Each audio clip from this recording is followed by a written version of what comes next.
बिस्मिल्लाहिर्रहमानिर्रहीम। अस्सलाम वालेकुम। आप फेसबुक और यूट्यूब चैनल देख रहे हो। मेरा नाम है अब्दुल रहमान। नाज़रीन, आज 28 अक्टूबर है, जुम्मे का दिन है और आखिर वो दिन आ ही गया कि जिस दिन लॉन्ग मार्च स्टार्ट हो चुका है। अब हम सब का ये फ़र्ज़ है कि अगर हम लोग हकीकी आज़ादी चाहते हैं तो इमरान खान साहब के लॉन्ग मार्च में जितना हो सकता है शमूलियत इख्तियार करें और इस लॉन्ग मार्च को हतमी अंजाम तक पहुँचाएँ जो कि हकीकी आज़ादी है। और इमरान खान साहब ने मुतालबा जो है अपना सामने रख दिया है और इसके साथ साथ उन्होंने हल्फ भी लिया आवाम से, जब वो आज लिबर्टी चौक से अब उनका जो है काफ़िला जो है वो आगे की तरफ रवा दवा है। और लिबर्टी चौक में जब उन्होंने ख़िताब किया, उन्होंने बड़ी अहम बातें की और जो जिसको वो डर्टी हैरी बोलते थे उसका नाम भी लिया। फिर आज़म खान सवाती साहब ने भी आज प्रेस कॉन्फ्रेंस में दो नाम ले दिए। वो दो नाम कौन से थे वो भी आपके सामने रखेंगे। इमरान खान साहब ने भी जो है उन दो नामों का जिक्र किया और बाकायदा जनरल बाजवा साहब को पैगाम दिया। फिर DGISI के नाम भी उन्होंने एक पैगाम जो है वो भेजा है। और इसके साथ साथ जो हल्फ लिया है वो हल्फ क्या है और इमरान खान साहब ने मुतालबा क्या रखा है। मुतालबा आप सब लोग जानते हैं कि उनका एक ही मुतालबा है और वो ये है कि सिर्फ एक आज़ादाना जो है इलेक्शन चाहिए है। उसके बाद जिसकी मर्ज़ी हुकूमत आ जाए उन्हें काबिल कबूल है और इसके अलावा उनको कोई मुतालबा नहीं है। और ये एक जायज़ मुतालबा है। पाकिस्तान की आवाम जो है लाखों करोड़ों की तादाद में आप देख सकते हैं, वीडियोज़ आपकी स्क्रीन के ऊपर चल रही होंगी, जिसमें आप देखेंगे ये सिर्फ लाहौर के मनाजिर हैं, लिबर्टी चौक के मनाजिर हैं। पूरा लाहौर जो है इसी तरह जो है भरा हुआ है, आवाम सड़कों के ऊपर निकली हुई है। और ना सिर्फ लाहौर बल्कि पंजाब की जितनी भी हाईवेज़ हैं, मोटरवेज़ हैं, उन सब के ऊपर इसी तरह का जो है आलम है और लोग जो है धड़ाधड़ जो है इस्लामाबाद की तरफ और इमरान खान साहब के लॉन्ग मार्च में शामिल होने के लिए जा रहे हैं। इमरान खान साहब ने क्या कहा वो भी आपके सामने रखेंगे, लेकिन आज़म सवाती साहब ने जो प्रेस कॉन्फ्रेंस की, बड़ी इंपॉर्टेंट प्रेस कॉन्फ्रेंस है जी। आज से पहले पाकिस्तान की हिस्ट्री में कभी भी डायरेक्ट ऐसे अदारों का नाम लेकर जो है और अदारों के जो अफसरान हैं उनका नाम लेकर जो है इल्ज़ामात नहीं लगाए गए, क्योंकि अभी हम इल्ज़ाम ही कहेंगे क्योंकि अभी वो साबित नहीं हुए हैं। और आज़म सवाती साहब ने जो है वो तो बड़े वसूख से कह रहे हैं कि जी ये जो दो नाम हैं ये मेरे मुजरिम हैं। उन्होंने आगे क्या कहा है वो आपके सामने रखेंगे। फिर पाकिस्तान के सहाफ़ी जो हैं इमरान रियाज खान साहब ने भी कल एक ब्लॉग किया, उसमें उन्होंने जो है बड़ा एक इंकशाफ किया कि जब वो अरशद शरीफ साहब के घर में थे वहाँ भी उन्हें जाकर जो है थ्रेट किया गया। वो कौन लोग थे, उन्होंने क्या कहा वो भी आपके सामने रखेंगे। वकार मलिक साहब हैं, एक यूट्यूबर हैं, एक जर्नलिस्ट हैं जो कि लंदन में होते हैं, उनको भी जो है थ्रेट किया जा रहा है लंदन में, उनका भी जो है वो भी आपके सामने रखेंगे। इससे पहले अगर आप लोगों ने चैनल को सब्सक्राइब नहीं किया तो रेड बटन को प्रेस कर लें और बेल आइकॉन को प्रेस कर लें ताकि लेटेस्ट अपडेट्स आप लोगों को मिलती रहे। जो हमारा ताल्लुक है ऐसे ही जुड़ा रहे। चौधरी गुलाम हुसैन साहब को भी कल शाम 8, साढ़े 8, 9 बजे के टाइम जो है FIA ने अरेस्ट कर लिया। वो जो है उधर बैठे हुए थे, कॉफ़ी पी रहे थे ग्लोरिया जीन्स कैफ़े लाहौर में। तो वहाँ से उन्हें जो है तकरीबन को 8-10 गाड़ियाँ आई हैं FIA की और उन्हें अरेस्ट कर लिया। जब उनके बेटे का जो है वो लिया गया मौक़िफ़, उन्होंने ARY के ऊपर आके दिया, तो उन्होंने कहा कि ये बहुत पुराना है, कोई 4 साल 5 साल पुराना केस था जिसमें मेरे वालिद साहब ने सिर्फ ज़मानत दी थी और उसके ऊपर जो है उठा कर ले गए और आज बाकायदा उन्हें पेश किया गया और बाकायदा जुडिशल रिमांड जो है उनका मांगा गया। ये हालम है, 75-76 साल की उम्र है चौधरी गुलाम हुसैन साहब की। और उन्होंने क्या ऐसा किया है, उनका एक इतना लंबा सहाफ़त का कैरियर है। भुट्टो के दौर से वो जो है भुट्टो की जो मूवमेंट थी, तहरीक थी, उसमें वो शामिल रहे और उसके बाद जो है उन्होंने बड़ी एक आज़ादाना सहाफ़त की है। कभी उन्होंने अपने लफ्ज़ जो है बेचे नहीं है, कभी ज़मीर नहीं बेचा। हमेशा पाकिस्तान के अदारों के साथ, पाकिस्तान के मुफाद में, पाकिस्तानी अदारों के मुफाद में वो खड़े रहे हैं। कभी उन्होंने जो है बिलो द बेल्ट बात नहीं की, लेकिन सिर्फ वो अरशद शरीफ की उसमें लेकर जो है कुछ जज्बाती उन्होंने जो है, लाजमी बात है इंसान का एक कोलीग जो कि उसके बच्चों की जगह हो। 75-76 साल उम्र है चौधरी गुलाम हुसैन साहब की और बड़े सीनियर, मोस्ट सीनियर सहाफ़ी हैं जो पाकिस्तान में कुछ चंद सहाफ़ी हैं उनमें उनका नाम आता है। तो अरशद शरीफ साहब उनके बच्चों की जगह थे। जब उनका इतना ब्रूटली मर्डर्ड हुआ, उनके बच्चे हैं, तो इंसान जज्बात में आ जाता है और ये एक इंसान जी मजबूर हो जाता है। जब इंसान देखता है तो फिर जज्बात जो है काबू रखना बहुत मुश्किल हो जाते हैं। तो उसमें उन्होंने कुछ ज़्यादा जो है हार्श वर्ड्स का इस्तेमाल किया और तनकीद कर दी। तो उसके ऊपर जो है लगता तो यही है कि उन्होंने उसी के ऊपर जो है उनके ऊपर अब गुस्सा निकाला जा रहा है। बहरहाल खैर उनके साथ जो हुआ वो तो अब इंशाल्लाह वो भी बाहर आ जाएंगे। लेकिन ये जो हरबे इम्पोर्टेड गवर्नमेंट आजमा रही है ना जी, ये बिल्कुल भी इनके जो है हक़ में नहीं जाएंगे। इनका वक्त ख़त्म हो चुका है। जैसे कि हमने कल भी आपको बताया कि अब जो मर्ज़ी भी कर लें, जिस तरह की मर्ज़ी ये हथकंडे इस्तेमाल कर लें, जिस तरह की मर्ज़ी कैंपेन चला लें, आवाम की आंखें खुल चुकी हैं। देर ब जल्द आखिर आवाम की माननी पड़ेगी। अब ये हमारे मुख्तदर हलकों को, हमारे रियासती इदारों को फैसला करना है कि और कितना नुकसान करना है मुल्क का, आखिर आवाम की ही माननी पड़ेगी। अब इसके बगैर और कोई चारा नहीं है, और ये आज साफ नज़र आ रहा है, आप वीडियोज़ देख रहे हैं। आज़म सवाद लॉन्ग मार्च तो जी निकल चुका है। इमरान खान साहब जो है नेक्स्ट वीक तक जो है वगैरह जुमेरात या जुम्मे तक हम इस्लामाबाद पहुंच जाएंगे। अभी उन्होंने जो है लाहौर में जो है एक और जगह खिताब करना है, वो क्या कहेंगे वहाँ जाकर वो भी सुनेंगे।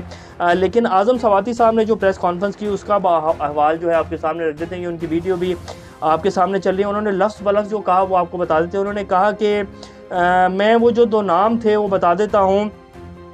आइन के तहत जो इस मुल्क की सुप्रीम बॉडी है, इससे अपील करता हूँ यानी अदालत आलिया से कि मुझ पर होने वाले जुल्म और तशद्दुद की तहकीकात जो है वो करवाई जाए, और तवक्को करता हूँ कि मेरे दोनों मुजरिम मेजर जनरल हैं, एक उनका नाम लिया, फिर उन्होंने सेक्टर कमांडर है फ़हीम और मेजर जनरल फैसल हैं, ये दोनों नाम भी हम आपके सामने रख देते हैं। उन्होंने इनका नाम लिया कि इनको फौरी तौर पर एक पाकिस्तानी सेनेटर पार्लियामेंटेरियन से मावरे कानून अदालत और आइन ज़्यादती और कस्टोडियन टॉर्चर का मदावा करने के लिए अपने अहदों से फौरी हटाया जाए, ताकि ये अपने अहदों के पस मंज़र में नाजायज़ असर वसलूक इस्तेमाल करके अदालती कार्रवाई पर असरअंदाज ना हो सके।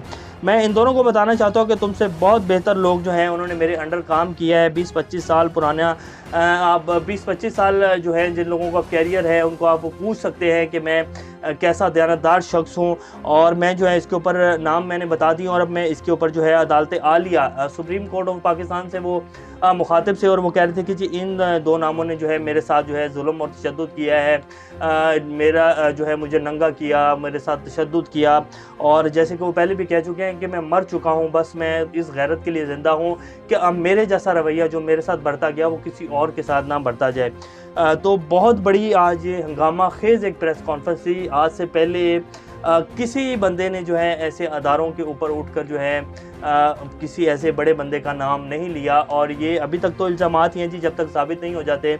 बहरहाल आज़म सवाती साहब तो कह रहे हैं कि जी इन 2 बंदों ने मेरे साथ ये सब कुछ किया है। तो अब उन्होंने उमर अता बंदयाल साहब से अदालत आलिया से अपील की। अब देखें इसके ऊपर क्या कार्रवाई होती है, आने वाले दिनों में पता लगेगा। लेकिन ये एक बहुत बड़ी प्रेस कॉन्फ्रेंस थी आज, जबकि इमरान खान साहब ने लॉन्ग मार्च का ऐलान किया है। वकार मलिक साहब हैं, इन्होंने भी ट्वीट किया कि जी मुझे मेरे घर तक जो है पहुंच गए हैं, और मुझे और मेरी फैमिली को थ्रेट किया जा रहा है, आज़ादाना सहाफ़त के मुझे बोलने के ऊपर जो है मेरे साथ ये रवैया रखा जा रहा है। ये बहुत सारी स्टोरीज़ हैं।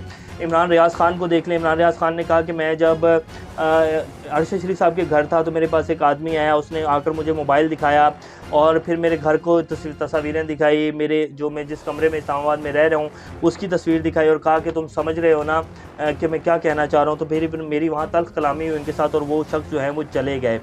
ये अब इमरान रियाज़ ख़ान कह रहे हैं। और ये सिलसिला जो है ये ना सिर्फ इमरान रियाज़ ख़ान और बहुत सारे सहाफ़ी हैं जिनके साथ ये सब कुछ हो रहा है, जिन्हें थ्रेट किया जा रहा है। पिछले 6 माह में ऐसी बहुत सारी स्टोरियाँ हैं। साबिर शाकिर साहब अभी तक जो है बाहर बैठे हैं। उन्होंने बाकायदा ये कहा अपने ब्लॉग में कि जी मुझे यहाँ तक कहा गया है एक बहुत बड़ी शख्सियत की तरफ से कि तुम वापस आ जाओ, वरना तुम्हें जहाज़ से भी उठवा लेंगे, और तुम हमें जानते हो कि हम क्या कर सकते हैं। और उन्होंने ये भी कहा कि अगला नाम जो है वो मेरा है, और मुझे भी ऑर्डर दे दिए गए हैं, मुझे भी कत्ल करने की, कुछ भी हो सकता है। अभी तक वो वैसे 6 माह से ज़्यादा होने वाला है, वो अभी तक पाकिस्तान नहीं आए हैं, और वो सबसे पहले जो है पाकिस्तान छोड़कर गए थे। अरशद शरीफ साहब के साथ जो हुआ वो आप सब लोगों के सामने, इमरान रियाज़ ख़ान के साथ जो हुआ वो आप सब लोगों के सामने, जमील फारूकी के साथ जो हुआ वो आप सब लोगों के सामने है। अब ये जो चौधरी गुलाम हुसैन साहब जो कि 75-76 साल सहाफ़ी हैं, जो हमेशा पाकिस्तान के हक़ में खड़े हुए हैं, जो हमेशा पाकिस्तान के अदारों के हक़ में बोले हैं, जो हमेशा ये इंतशार की सियासत उन्होंने कभी नहीं की, ना तो इंतशार की सहाफ़त की है, ना ही उन्होंने अपने कभी लफ्ज़ जो हैं वो बेचे हैं, अपना ज़मीर कभी नहीं बेचा। तो उनको रात को FIA ने उठा लिया, और पता नहीं ये क्या क्या हथकंडे इस्तेमाल किए जाएंगे, और ये इम्पोर्टेड हुकूमत और कितना जो है गिरेगी। बहरहाल ये जितना भी मर्ज़ी कर लें, जो मर्ज़ी कर लें, जितने मर्ज़ी जो है हथकंडे इस्तेमाल कर लें, लेकिन हर आने वाला दिन जो है वो इनकी हुकूमत का आखिरी दिन साबित हो रहा है। और अब ये कुछ दिनों की बात है, मैक्सिमम 3, 4, 5 दिन। और बहुत सारी खबरें तो ये भी आ रही हैं कि इमरान खान साहब अब निकल पड़े हैं, और जो अवाम का रद्द-ए-अमल आया है अब जो है बैकडोर राब्ते शुरू हो जाएंगे। और इमरान खान साहब ये कह के निकलेंगे ये मेरी 26 साल से जो मेरी सियासत है उसका ये बहुत बड़ा दिन है। उनका कहने का मतलब ये था कि अब यहाँ से वापसी नहीं होगी, इमरान खान अब यहाँ से वापस नहीं जाएगा इलेक्शन की डेट लिए बगैर, और ये वो फैसला करके निकले हैं। और उन्होंने ये भी कहा है कि अवाम अब निकल चुकी है। हल्फ तो उन्होंने ले लिया, वो हल्फ क्या है वो भी आपके सामने रख दिया। तो उन्होंने कहा है कि आइन और आइन का, पाकिस्तान के आइन का तहफ़्फ़ुज़ करेंगे, हल्फ लिया उन्होंने। फिर उन्होंने ये कहा कोई किसी किस्म का इंतशार हम लोग नहीं फैलाएंगे, उसके ऊपर भी हल्फ लिया। और फिर उन्होंने ये कहा कि हम जो है आवाम से लिया कि आप हम एंड तक जो है मेरे साथ देंगे, तो आवाम ने लब्बैक किया और ये हल्फ उन्होंने लिया है। और ये उन सब लोगों को सुनाया, ख़ास तौर पे इम्पोर्टेड हुक्मरानों को, जो ये कोशिश कर रहे थे सुप्रीम कोर्ट में जाकर के इमरान खान जो है कानून की खिलाफ वर्जी कर रहे हैं, आइन के खिलाफ वर्जी कर रहे हैं, और एक जो है इंतशार फैला रहे हैं और एक फितना जो है पाकिस्तान में फैला रहे हैं, पाकिस्तान को डिस्टेबलाइज करने के लिए सड़कों पर आ रहे हैं। तो उसके लिए उन्होंने बताया कि मेरा ऐसा कोई मकसद नहीं है। और सुप्रीम कोर्ट भी इसके ऊपर कह चुकी है कि जी आज़ादी इज़हार राय है, और जब कोई कानून की खिलाफ वर्जी होगी तो फिर हम जो है नोटिस लेंगे, इससे पहले कुछ नहीं हो सकता। इमरान खान साहब ने उसके साथ एक और बड़ी इंपॉर्टेंट बात की जी, जो सबसे इंपॉर्टेंट बात थी, जब उन्होंने लिबर्टी चौक में खिताब किया। उन्होंने कहा इन्हीं दो बंदों का नाम लेके, जिनमें से एक का नाम जनरल फैसल है और दूसरा सेक्टर कमांडर साहब फ़हीम साहब हैं, इन्हीं का नाम लेके इमरान खान साहब ने कहा कि जनरल बाजवा ये आपका नाम ख़राब कर रहे हैं, ये अदारे का नाम ख़राब कर रहे हैं, इन लोगों को फारिग किया जाए, ये बिल्कुल भी ठीक नहीं। और इस बात का इमरान खान साहब बहुत बार इजहार कर चुके, लेकिन उन्होंने पहले कभी भी नाम नहीं लिया था।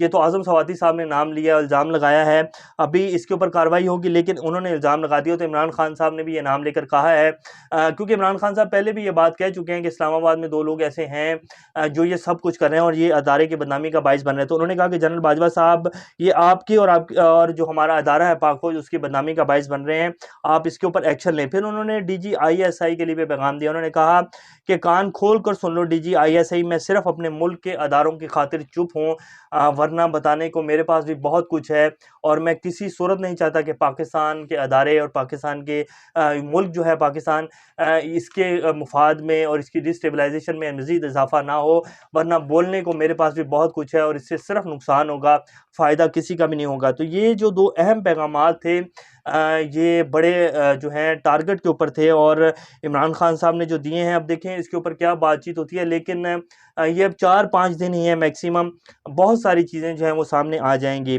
अरशद शरीफ साहब जो हैं उनको कल सुपुर्द खाक कर दिया गया, और अल्लाह ताला उनकी मग़फ़िरत फ़रमाए, और इंशाअल्लाह फ़रमाएगा मेरा मालिक, क्योंकि इमाम अहमद बिन हम्बल ने फ़रमाया कि हमारे जनाज़े फ़ैसला करेंगे कि कौन हक़ पर था, और अरशद शरीफ के जनाज़े ने फ़ैसला कर दिया कि वो हक़ पर था। और बाकी रह गई कि उनका कत्ल हुआ है या मर्डर हुआ है या एक ये गलती थी, तो ये इसके तो बड़े 2-3 सवालात हैं। ये बड़ा मामला जो है आसानी से हल हो जाने वाला है।